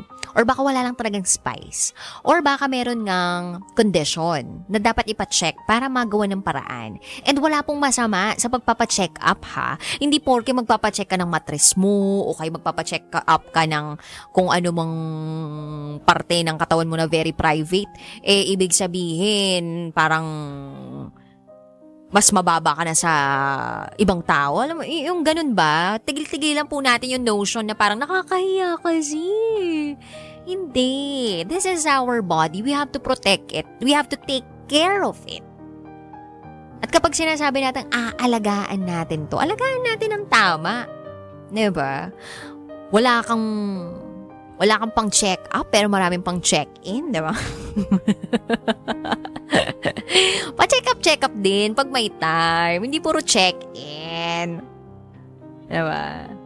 Anyway, Kabisyo, maraming salamat sa pakikinig mo ngayong gabing ito. Bukas magsasama-sama pa rin tayo para sa Love Radio Academy, 2:00 ng hapon hanggang 6:00 ng gabi. At syempre, pag 6 to 9, alam na this, Love Jam, ang tugtugang ang sarap-sarap, balikan. And by the way guys, huwag niyong kakalimutan suportahan at batiin ang tambalang ni Kuliala and Christopher ng happy 20th anniversary dahil sa September 28, meron kaming kasalang magaganap. Hindi po si Christopher at si Nicole Ayala ang ikakasala, kundi libreng kasal. Oo. So, meron ng mga ikakasal ng libre. Dahil yan po ang hatid ng tambalan para sa kanilang 20th anniversary. Anyway, Kabisyo, maraming salamat once again sa inyong pakikitutot sa amin. Nakapiling po ninyo ang inyong Basa Princess DJ Raketera, ang tagapagprotekta at tagapagsiwalat ng inyong pinakatatagong sekreto. Your secrets are safe with me. At kayo nakatutok sa 90.7 Love Radio, kailangan pa bang i-memorize yan? Basic. Bye-bye, people of the universe. Kailangan pa bang i-memorize yan? Love Radio. Basic! Hindi ako ang ina. Kapatid lang ako. Mas pinainit Wala siyang kwenta ka ba? at mas pag-uusapan. Nahuli ko ang boyfriend ko at ang ate ko sa kwarto. Mga sikretong dito mo lang mapapakinggan. Top Secrets. Top Secrets. Top Secrets. Top Secrets. Hi, Kabisyo. Welcome again to the program Top Secrets. Kapiling pa rin si DJ Raketera. At meron nga po tayong bagong caller on the line. Hello! Hello po. Good evening. Good evening sa'yo. Yes po. Ayan, pwede palakasan ng onti yung boses. Tutok ka naman dun sa mic mo. Tsaka, Ay, kung pwede, tanggalin mo na lang yung monitor ko dyan. Kung naka-online ka, Wala po. naka-radyo ka. Ayan, okay. Sige. Ayan, Anong sige. pangalan natin? You can call me Red. Red. Ilang taong ka na? 30. 30 years old si Red. Yes, Regent. Tagasan ka? Taga Cavite. Taga Cavite. Okay, sige. Red, 30 years old from Cavite. Ano ang top secret mo? Yan. DJ Rocky, I know na ikaw yung, and then hindi nyo kayo judge. Meron pa akong live-in partner for 3 years now. And nung nagkakilala po kami, nasa entertainment industry po kami. All is going well. May anak po ako and meron din siya. Separated ako and sabi niya siya din. After bago kami mag 1 year, I have found out na hindi pala siya hiwalay dun sa first niyang, sa nanay ng anak niya. And then ginastify niya yon, hiwalay daw sila, ganyan. And then we continued our relationship pa din. And then talagang hanggang tumagal kami. And sabi niya, kaya niya lang daw pinapakisamahan para sa bata. Alam ko nakakatanga, pero pag in love ka, maniniwala ka. And after eto, tumagal na rin kami ng ganito and hindi talaga sila hiwalay, which is nakipagsabuatan lang sa kanya yung babae. Kasi nga nasa entertainment kami. Akala nung girl wala lang. Tapos, ang gulo ng story ko, hindi ko masyadong maano. Paano wait lang, paano nakipagsabuatan sa kanya yung girl? So, yung asawa niya o yung nanay? Na din kami. And then, pag umuwi yung girl, dun siya nakatira sa bahay ng boyfriend ko. With the baby. Tapos, ang pagkakaalam ko kasi wala siya. Sumama siya sa ibang lahi. Yun ang pagkakakwento sa akin nung ka-live-in ko. Pagkatapos, nalaman ko na hindi pala. Gawa-gawa lang niya yun. Nagkaroon lang sila nun ng problema. Hanggang hindi niya na... Kaya kami tumagal dahil di niya na rin ako maiwan. Di na rin ako makalabas sa situation many times. Then, fast forward this year, nabuntis ako and then nakunan ako. And then, kinausap ko yung babae. Sabi ko, ba't ka pumapayag ng ganyan? Tapos, hindi siya nakikipag-usap ng maayos. Parang, hindi ko din naman maano kasi hindi naman kami pareho ng mindset. Parang ngayon, we continued our relationship. DJ Rocky, hindi ko maintindihan kung mahal ko pa ba yung ka-live-in ko or gumaganti lang ako dahil sobra-sobra yung nagka-PTSD ako sobra-sobra yung stress tsaka yung na nadala nila sa akin And yung boyfriend ko, we're trying to make business. And then we're still together. Ganun pa rin yung setup. Magkasama kami, nagre-rent kami. Pagkatapos uuwi siya sa anak niya, nandun din yung babae. Siyempre, kahit isang araw lang yun. And Nakakabaliw, di ba? Nakakabaliw din yun. Sobra. Tapos sobrang manipulative niya. Sobrang seloso din niya pag sa akin, pag ganun. Pero Pero, would you know na ganun, may ganun siyang sitwasyon. Pero kung higpitan or anuhin niya ako before, parang ako pa yung may nagawa. Pero ngayon, nagbabago naman siya, pero ganun pa rin kasi yung sitwasyon niya. And I don't know kung anong ending nito, DJ. Ayoko namang sabihin, iwan mo yan kasi may batang involved. And somehow naman, hindi naman kami siguro, DJ Rocky, tatagal ng ganito, 3 years, kung hindi kino-convince ko lang ba yung sarili ko kung mahal niya ako. Wala naman kasi siyang napapala sa akin. Naman ako gumagastos. Kung meron man, we shared naman. And confused na lang rin ako minsan, DJ Rocky, kasi love pa ba to? Or dahil dun sa mga pinagdaanan ko, sobra kasi kung i-detail, buntik na kami dumating sa point na kakasuhan ko na siya ng psychological abuse, gano'n, or tsaka nananakit siya before. Ngayon talaga. Ngayon, hindi na siya nananakit ng physical.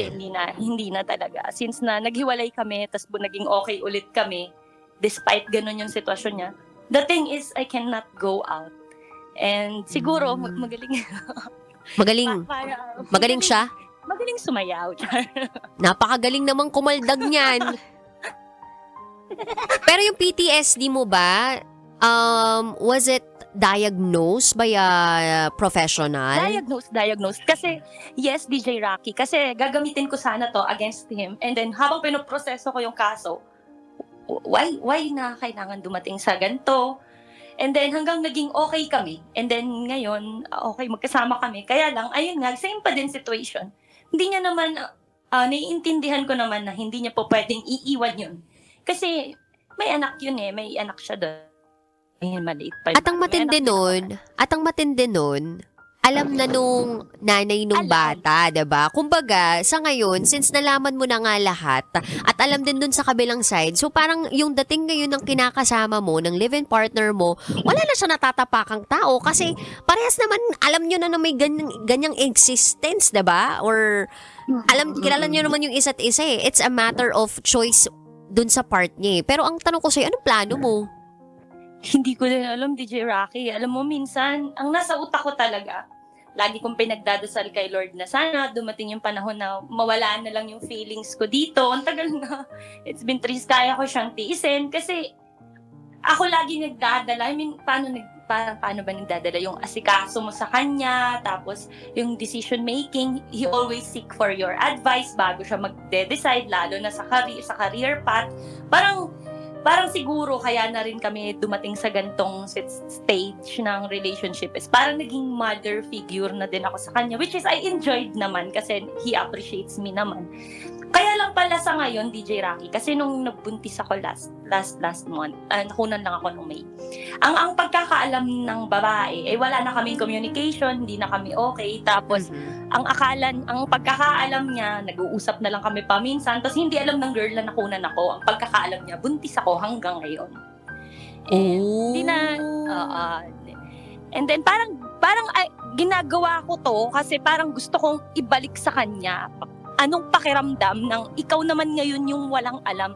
Kaya confused ako, DJ Rocky, kung love pa ba to? Kasi minsan naman, I enjoy the company pa naman ng partner ko. Sinong hindi nakakaalam na nalaglag yung bata sa sinap? Hindi niya alam. Sinong hindi nakakaalam? Nung babae. Akala niya buntis pa rin ako. Kaya siya pumapayag na, halimbawa, alam niya na nag-uusap kami, na okay pa rin kami. Hindi niya alam na nakatira ako sa apartment. Ang akala lang niya, nagkikita-kita lang kami. Parang ganun. Tapos parang you deserve it. Tapos lahat ng friends namin, lahat ng mga ka-work niya, ako yung kilala. Siya kapag magko-comment siya sa Facebook, lahat ng social media, dinidelete nung boyfriend ko para lang hindi siya mag-exist. Hindi siya friends or follow sa social media. And okay lang sa kanya yun, DJ Rocky. Okay lang din sa kanya na knowing na ako yung kilala ng lahat, ako yung nasa social media, ako yung kilala dito sa work, hindi siya makalapit dito sa workplace ng boyfriend ko kahit gusto niyang pumunta. Okay, sige. Alam mo, sobrang na-amaze ako dito sa top secret mo Pero, puputulin muna natin to at tayo magbabalik. Magka-commercial muna tayo. This is Top Secrets. Kailangan pa bang i-memorize yan? Love Radio. Basic! Hep, hep, hep! At bago tayo mag-secret file, ay ilike mo muna ang video na to at mag-subscribe na sa aming YouTube channel. Don't forget to click the notification bell para hindi ka nahuhuli sa latest episode ng DJ Rocky's Secret Files.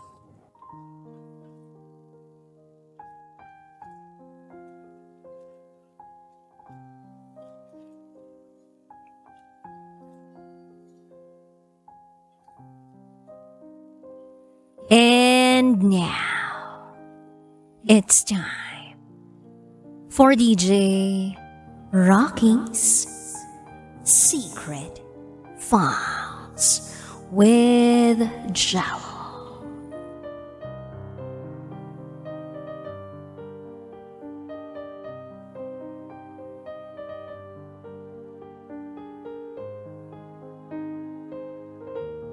Nabuntis ako ng 2 lalaki.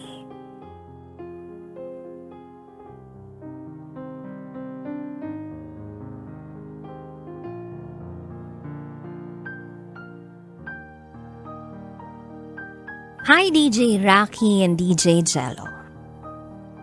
Palagi akong nakikinig sa programa ninyo. Sa radyo, sa YouTube, o kahit sa Spotify. Gusto ko lang sanang ibahagi ang kasalukuyang nangyayari sa akin at sa kinakasama ko.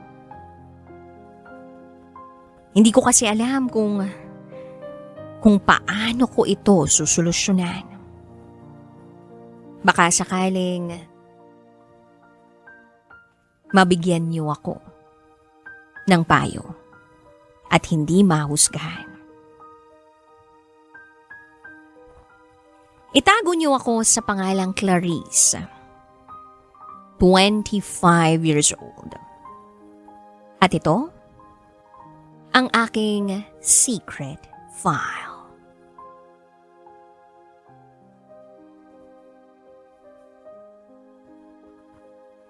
Nagsimula ang kwento ng love story namin ni Ryan na para bang isang perpektong fairy tale.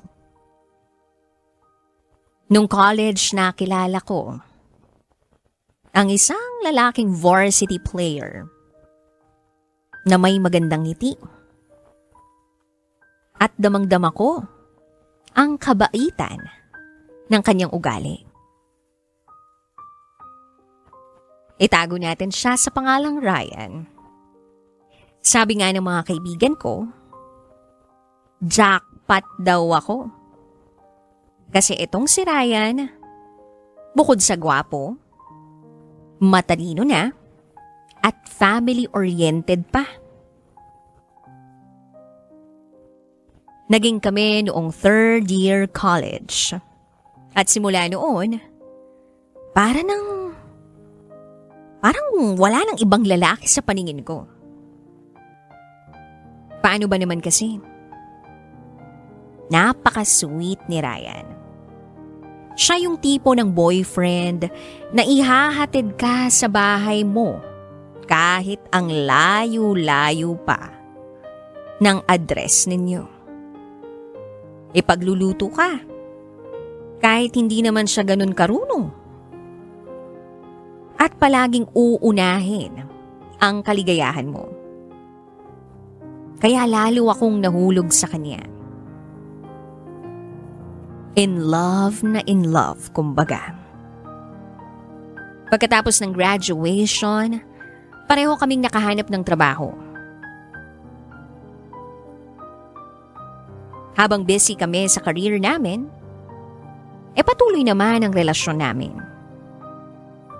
Akala ko naman maayos ang lahat.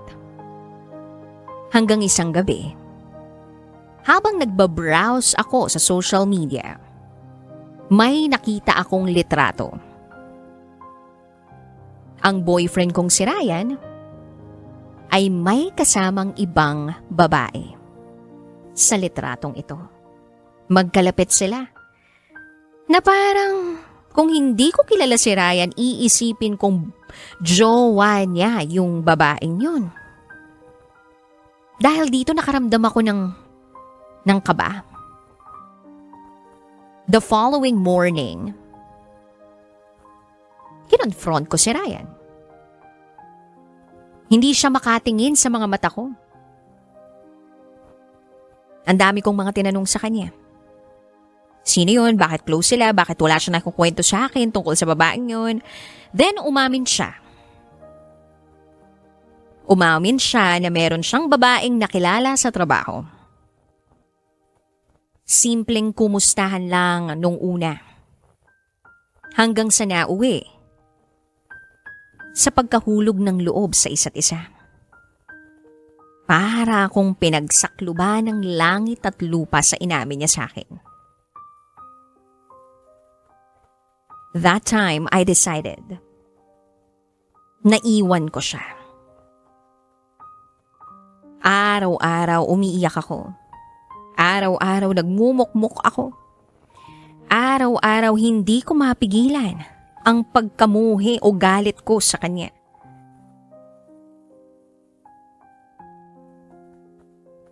Then makalipas ang ilang linggo, bumalik siya sa bahay. Humingi ng tawad. Sabi niya nagkamali siya at ako pa rin ang mahal niya.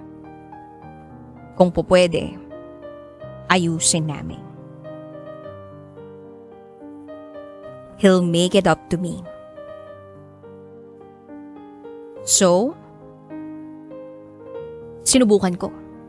Ulit. Sinubukan niya na ayusin ang relasyon namin.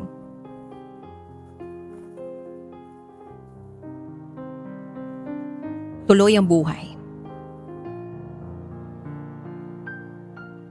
Kaya lang, sa sobrang sakit ng naramdaman ko dahil sa ginawa ni Ryan, natagpuan ko na lang yung sarili ko na gumagawa ng bagay na hindi ko akalaing magagawa ko sa buong buhay ko. Isang araw, nag-iba ang tingin ko kay Jeric. Si Jeric ay office mate ko. Mabait siya. Friendly. Masayahin. Lagi siyang nandyan para makinig sa lahat ng mga kwento ko. Kahit sa mga reklamo o hinaing ko sa buhay. Then nagkayayaan na mag-inuman. Nalasing ako. And to make the long story short, kasama ko si Jeric at may nangyari sa amin. At first, akala ko isang beses lang yun mangyayari. But I kinda like the feeling. Nagpatuloy yung ganong klaseng setup namin. Nang palihim, nang walang nakakaalam. So same routine, papasok ng trabaho, uuwi ng bahay, may kipagkita sa jowa. Yeah. Continuous pa rin ang relationship namin ni Ryan. Then one day, sa trabaho, nakaramdam ako ng pagkahilo. Biniro nga ako ng isang office mate ko. Sabi, baka buntis ka. Then I told her, Nako, hindi naman siguro. Napagod lang ako sa dami ng overtime natin dito ngayon sa work. But then a part of me, DJ Rocky and DJ Jello, says otherwise. Yes, there is a possibility na buntis nga ako. Kasi, up until now, hindi pa rin ako dinaratnan. 3 weeks na akong delayed. So pauwi ako, dumaan ako sa isang convenience store and bumili ng pregnancy test kit.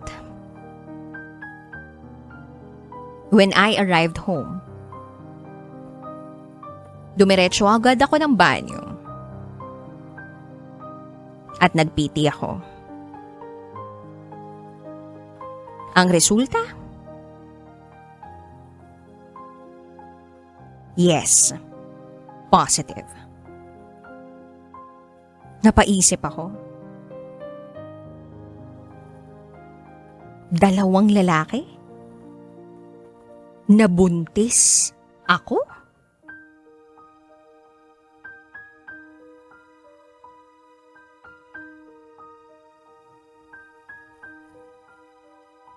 DJ Rocky and DJ Jello.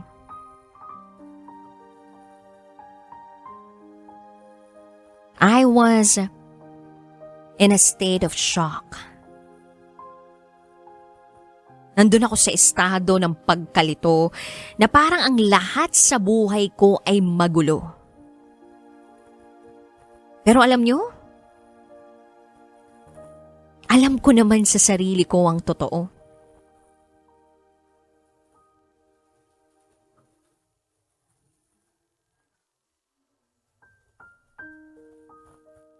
Sa tanong na kung sino ang ama ng batang dinadala ko.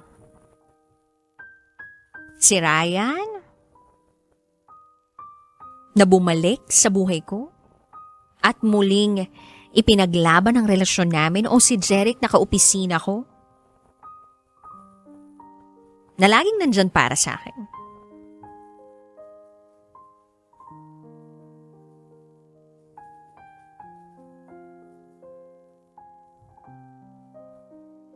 Sa takot at hiya, pinili ko na lang paniwalain ang sarili ko na si Ryan ang siyang ama ng dinadala ko.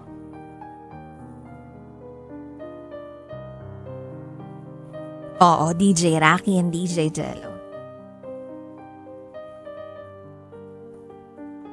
Pinili kong magsinungaling sa sarili ko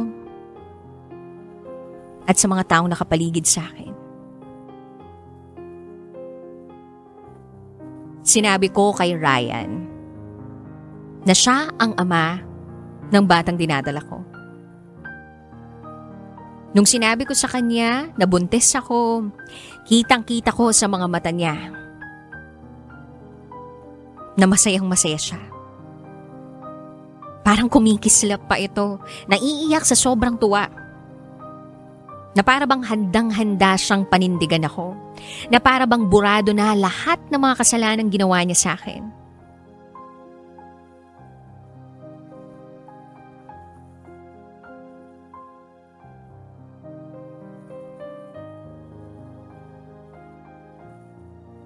Then he told me he's gonna marry me. And I said yes.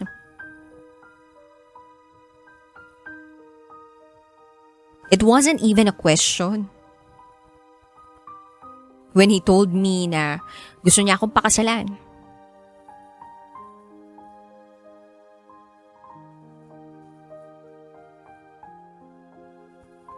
So we are in the process of planning our wedding. Pero sa likod ng bawat ngiti ko, may lihim akong itinatago. Lihim na sa tuwing tinititigan ko, yung tiyan ko, yung sarili ko sa salamin, naiisip ko si Jeric. Ito yung lihim na baka balang araw, yung sikreto kong ito ang sumira sa lahat ng pinagsikapan naming buuin muli ni Ryan.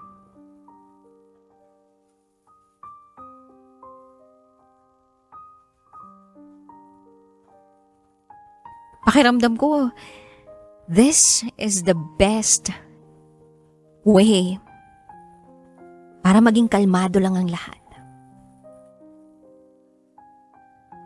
Para bang eto lang yung only choice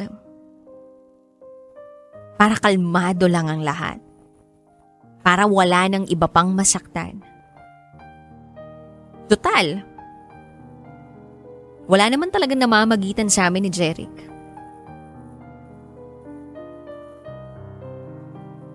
Si Ryan naman talaga ang karelasyon ko.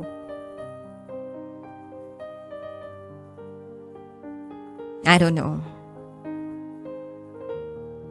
Gusto ko sanang marinig at malaman kung anong payo ninyon, DJ Rocky and DJ Jello. Paano ko ba malalagpasan to? Hanggang dito na lang po. Muli, ako si Clarice. At ito, ang aking secret file.